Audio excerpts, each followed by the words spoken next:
Hello guys, magandang hapon sa lahat.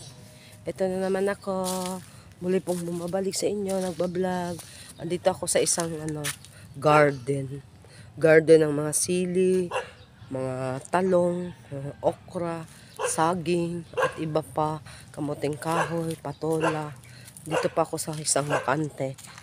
Naghahanap po ng mutya vlogger. Muli po ako magbabalik.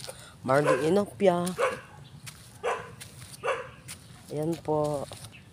Maghahanap po tayo muli. Ito po yung nakita ko yung araw na to. Ito po, bato ng kidlat. Ito po. Para siyang dahon. Bato ng kidlat pero para forma niya dahon. Ayan po. Tsaka itlog po. Itlog.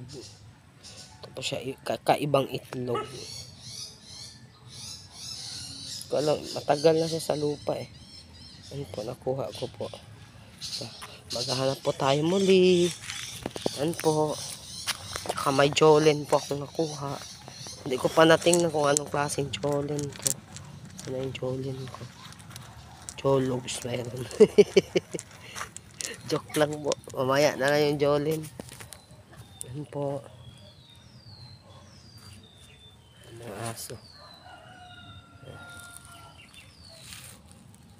Po mga saging. Dito pa ako sa bakanteng lugar. Naghahanap po ng mutya. Ito po yung nakita ko. Kwintas na napatid. Ginawa ko pong sing-sing. Yan po. Ginto po siya.